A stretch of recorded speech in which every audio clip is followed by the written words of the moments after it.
Hello class 11, this is me Prateek Singh. आज हम आपका पहला चैप्टर लेकर आ रहे हैं, फिज़िक्स क्लास 11 का पहला चैप्टर। लेकिन इससे पहले अगर हम पहला चैप्टर स्टार्ट करते हैं तो बेटा सबसे पहले हम जान लें कि फ़िज़िक्स एक ऐसा पार्ट है जो बहुत ही इम्पॉर्टेंट है हमारे बोर्ड के रिलेटेड भी, हमारे IIT और JEE के रिलेटेड भी। इसके लिए हमें बहुत ध्यान से उसको पढ़ना पड़ेगा। आज हम अपना पहला चैप्टर स्टार्ट करेंगे, लेकिन उससे पहले हम थोड़ा सा पहले रिवीजन कर लेते हैं, क्योंकि लास्ट हमने क्लास 10th में क्या पढ़ा उससे थोड़ा सा हटकर यहाँ पर क्लास 11th में हमें मिलेगा। फ़िज़िक्स में थोड़ा सा एक्सटेंडेड फॉर्म मिलेगा फ़िज़िक्स में, इसलिए हमें थोड़ा सा उसका रिवीजन करना बहुत ज़रूरी है। कुछ पार्ट हमारे फ़िज़िक्स का ऐसा पार्ट है जो हमें पढ़ना भी बहुत ज़रूरी है। जैसे हमारा एक पार्ट है डिफरेंशियल कैलकुलस का। ये पार्ट हमारा यूज़ होगा पूरे फिज़िक्स में, चाहे वो 11th हो चाहे वो 12th हो।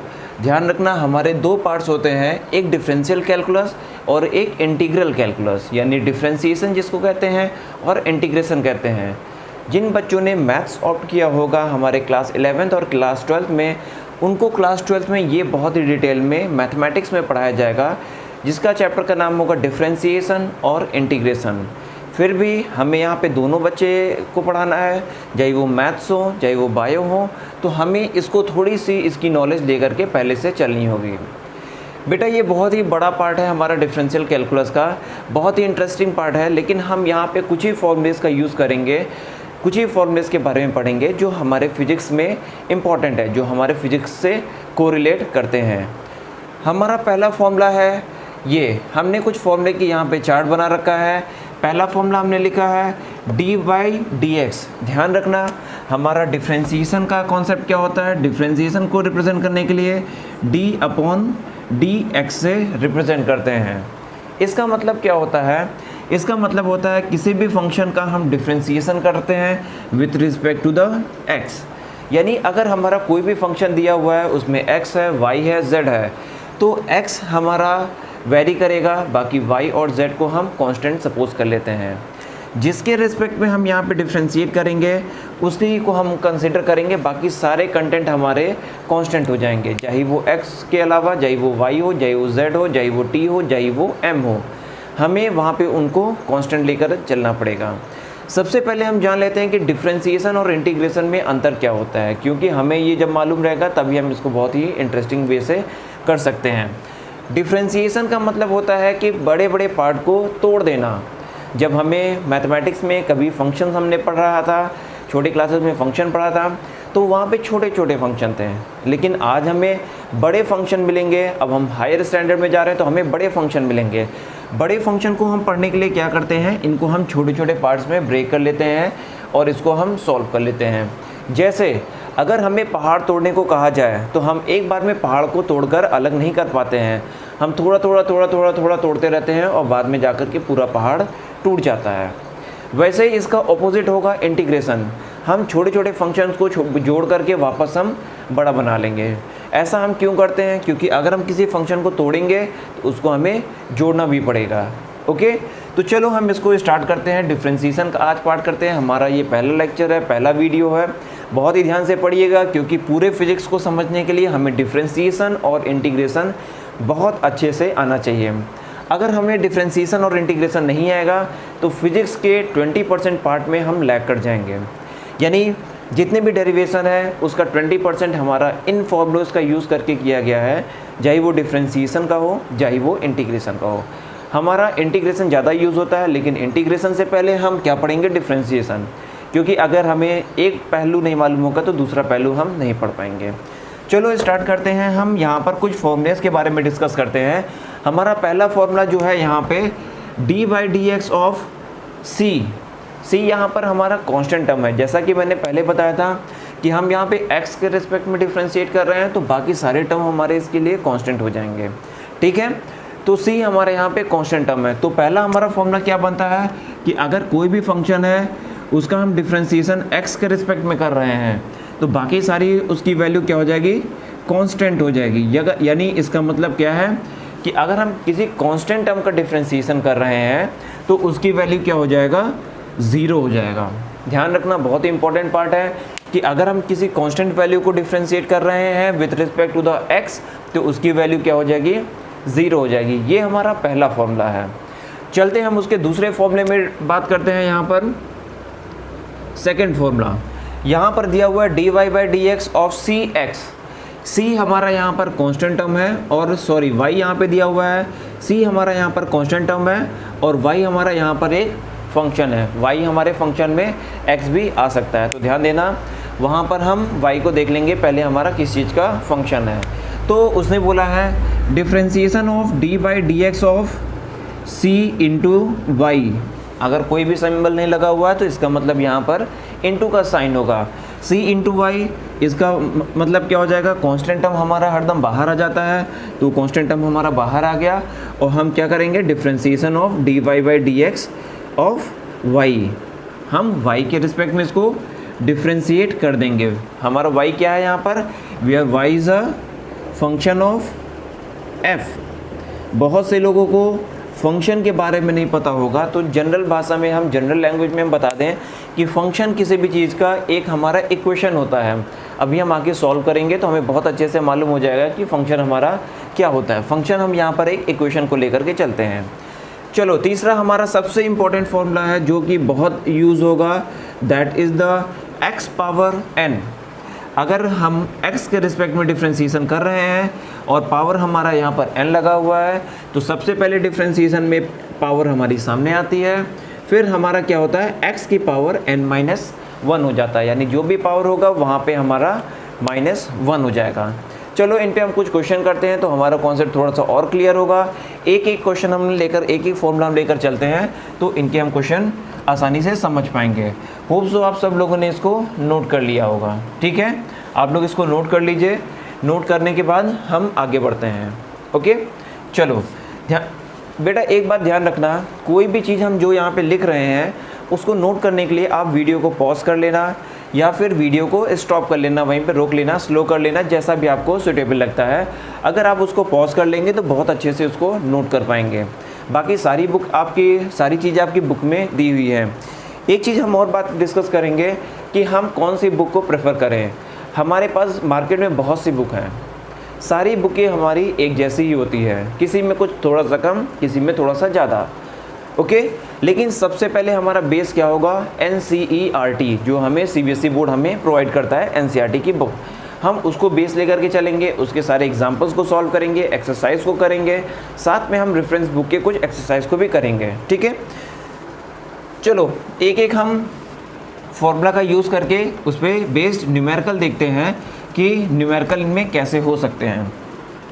सबसे पहले फॉर्मूले की हम बात करें तो dy by D X of any constant term. कोई भी कांस्टेंट टर्म हमारा ले सकते हैं। जैसे एक हमने क्वेश्चन लिया, क्वेश्चन 1, एक हमने क्वेश्चन लिया, कोई भी हमारा फंक्शन दिया हुआ है f(x), हमारा फंक्शन f(x), जो मैथमेटिक्स वाले स्टूडेंट है, जिन्होंने नहीं भी मैथमेटिक्स लिया है या बायो ले रखा है, 10th लेवल तक ये सब बताया जाता है कि f(x) means function of x, हमारा फंक्शन ऑफ x है। अगर वो हमारा दिया हुआ है 5, इसकी वैल्यू 5 दिया हुआ है, यानी किसी भी फंक्शन की वैल्यू हमें 5 दिया हुआ है, तो इसका डिफ्रेंशिएशन करना है। तो d बाई डी एक्स, किसका हम डिफ्रेंशिएशन कर रहे हैं, f(x) का, तो हम यहाँ पे लिख लेंगे f(x). हमने f(x) क्यों लिख लिया, क्योंकि हम फंक्शन का डिफ्रेंशिएशन कर रहे हैं। तो हमारा यहाँ पे क्या हो जाएगा, इधर भी हो जाएगा d by D X of 5।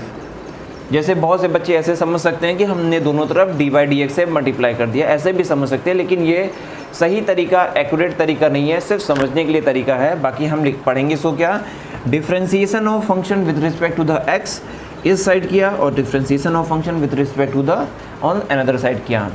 अब 5 यहाँ पर हमारा कांस्टेंट टर्म है, तो मैंने पहले ही बता रखा है कि कांस्टेंट टर्म का डिफ्रेंशिएशन क्या हो जाता है, 0। वेरी गुड, ये आप लोगों ने समझ लिया होगा कि हमारा यहाँ कांस्टेंट टर्म आया तो इसका डिफ्रेंशिएशन हम 0 कर देंगे। ठीक है, होप सो ये क्वेश्चन समझ में आया होगा। एक और हम क्वेश्चन लेते हैं, क्वेश्चन नंबर 2। क्वेश्चन नंबर हम यहाँ पर 2 लेंगे। यहाँ पर देखते हैं कि एक और फंक्शन हम लेते हैं, फंक्शन ऑफ f(x), यानी फंक्शन ऑफ f(x) यहाँ पे 8x है। प्लस 3। ये हमने एक फंक्शन ले लिया 8x प्लस 3। अब देखते हैं कि 8x प्लस 3 का फंक्शन हम कैसे सॉल्व करेंगे। सबसे पहले हम डिफ्रेंसीसन कर देंगे दोनों side, dy/dx of function fx। हो सकता है बायो के स्टूडेंट को थोड़ा सा कम समझ में आ रहा हो, लेकिन ध्यान से अगर आप ध्यान देंगे तो बहुत ही आसानी से समझ में आ जाएगा। हमने कुछ नहीं किया, सिर्फ फंक्शन का x के रिस्पेक्ट में डिफ्रेंसीसन कर दिया है। ओके, अब यहाँ पर हम आगे क्या करेंगे, इस साइड भी कर देंगे, फंक्शन का डिफ्रेंसीसन करेंगे तो dy/dx हो जाएगा हमारा, और फंक्शन क्या है 8x प्लस 3। ओके, हमने यहाँ पे क्या किया है 8x प्लस 3 का डिफ्रेंसीसन कर दिया है। चलो आगे करते हैं, हम इसको हम अलग अलग ब्रेक कर लेंगे। हमारा यहाँ पे दो पार्ट है, एक पार्ट 8x है, दूसरा पार्ट हमारा यहाँ पर क्या है 3 है। यानी जब हम ब्रैकेट ओपन करेंगे तो डिफ्रेंसीसन पहले 8x का होगा फिर 3 का होगा। तो हम इसको लिख सकते हैं dy/dx ऑफ 8x, हमने 8x कर लिया, प्लस dy/dx ऑफ 3, ये हमने कर लिया, हमने ब्रैकेट को ओपन कर लिया। मेरे हिसाब से आप लोग को बहुत आसानी से समझ में आया होगा, क्योंकि मैं बहुत ही स्लो चल रहा हूँ, बहुत ही धीरे धीरे बता रहा हूँ। 10th में ये सब हम ऑलरेडी कर चुके हैं। अब नेक्स्ट स्टेप में हम क्या करेंगे, 8 हमारा कांस्टेंट टर्म है, यहाँ पर हम फॉर्मूला अप्लाई करेंगे 2। जब कोई एक कांस्टेंट टर्म हमारा c है यहाँ पर, तो c हमारा क्या होता है बाहर आ जाता है, तो c हमने बाहर कर लिया। तो यहाँ पे क्या हो जाएगा 8 हमने बाहर कर लिया, क्योंकि ये कांस्टेंट टर्म x से मल्टीप्लाइड है। अब हम यहाँ पर क्या करेंगे dy/dx ऑफ x का हम dy/dx ऑफ x कर लेंगे, plus dy/dx of constant term, तो ये हमारा डायरेक्टली लिख सकते हैं दैट इज़ द 0, ये हमारा 0 हो जाएगा। ठीक है, आगे हम सॉल्व करते हैं, हमारा क्या हो जाएगा dy/dx ऑफ x। अब देखो यहाँ पर पावर कुछ नहीं, इट मीन्स पावर हमारा क्या हो जाएगा 1 हो जाएगा। जब किसी भी वेरिएबल में कोई पावर नहीं होती तो उसका मतलब क्या होता है पावर 1 होता है। अब हम अप्लाई करेंगे फॉर्मूला नंबर 3, हम इसमें अप्लाई करेंगे formula number 3, x power n वाला।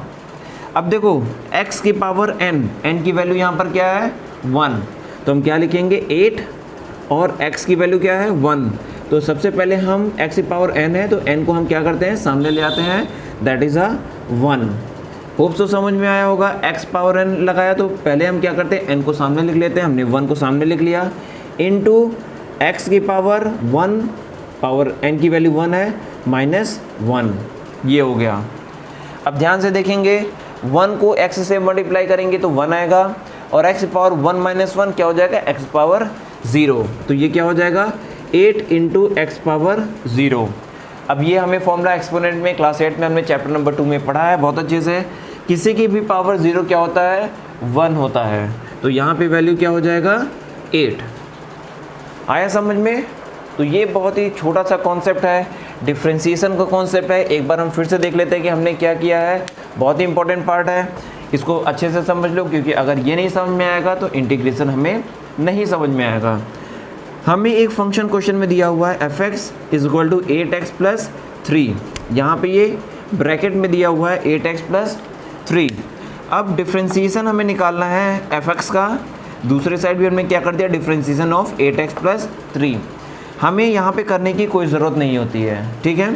अब हम पहले ब्रैकेट ओपन करेंगे तो 8x इस फंक्शन के साथ आ जाएगा dy/dx ऑफ 8x, फिर डिफ्रेंसीसन हमारा क्या हो जाएगा 3 के साथ चला जाएगा तो dy/dx ऑफ 3 चला जाएगा। ओके, सबसे पहले हम dy/dx ऑफ 8x करेंगे। 8 इज़ द कांस्टेंट टर्म, हमारा 8 कांस्टेंट टर्म होता है तो वो बाहर आ जाता है, हमने इसको बाहर कर लिया।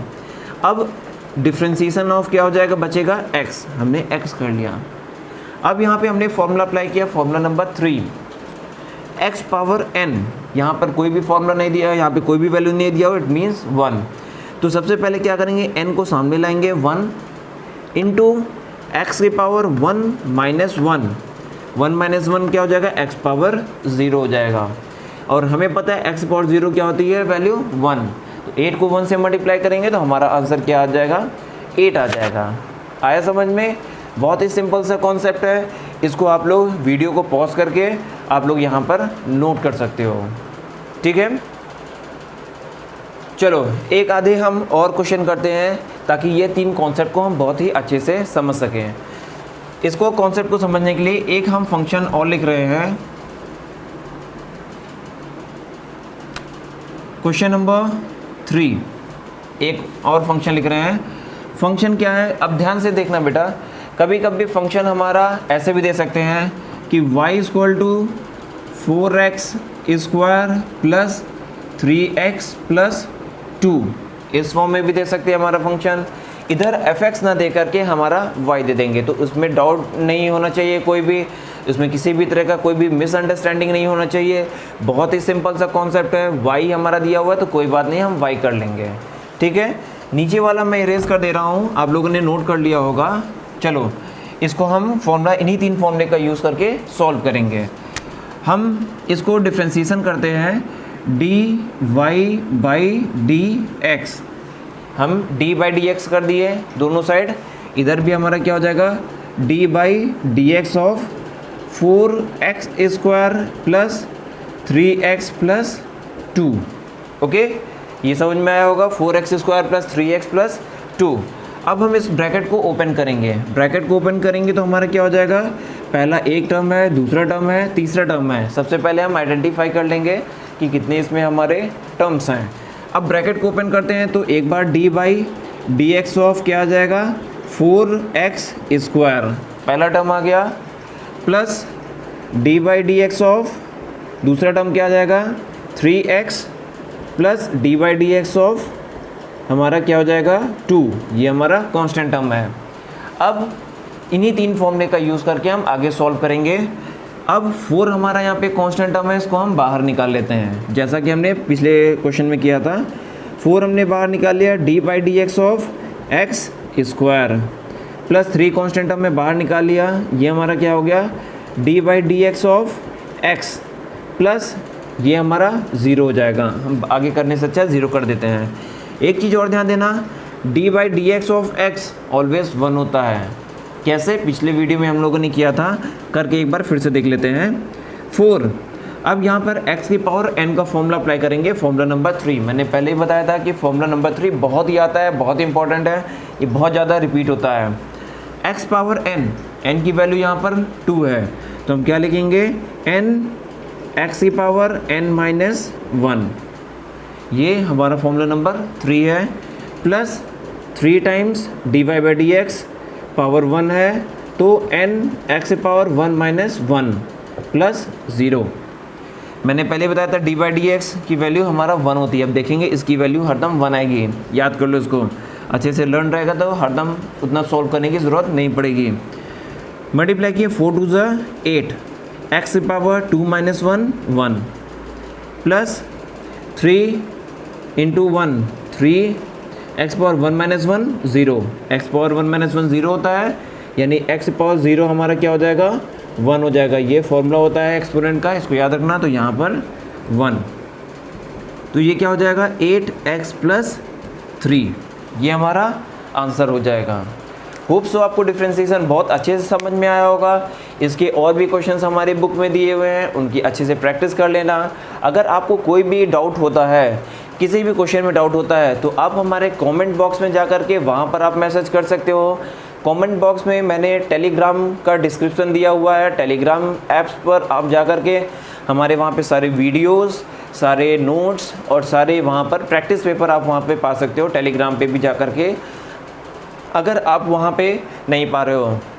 अगर आपको इसके नोट्स और इसके क्वेश्चंस, इसके प्रैक्टिस सेट, सारा चीज़ आपको पाना है, तो आप हमें यूट्यूब के कमेंट बॉक्स में भी आप मुझे मैसेज कर सकते हो। अगर आप वहाँ पे मैसेज करोगे तो डेफिनेटली मैं आपको लिंक प्रोवाइड करूँगा, जिसमें इन सारे फिज़िक्स के कॉन्सेप्ट के वीडियोस, नोट्स और question paper, practice paper, IIT JEE के भी प्रैक्टिस पेपर मैं आपको वहाँ पे अवेलेबल करा दूँगा, ठीक है।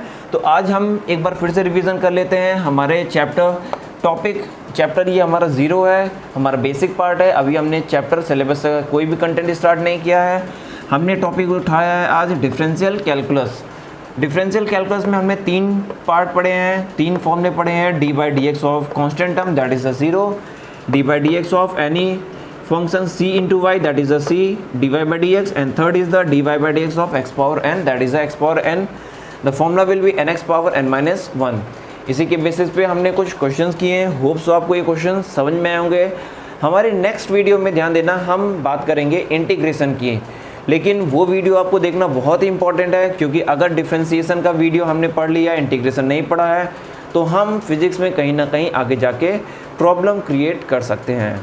तो प्रॉब्लम हमारी कोई भी ना क्रिएट हो, तो स्टार्टिंग से हम बहुत ही बेसिक तरीके से अच्छे ढंग से हम हर एक स्टेप बाय स्टेप पढ़ते चलेंगे। तो अगला वीडियो आप ज़रूर देखिएगा। हमारा second topic that is the integration. ये हमारा बेसिक पार्ट का पहला वीडियो है, बेसिक कॉन्सेप्ट का पहला वीडियो है, that is the differential calculus.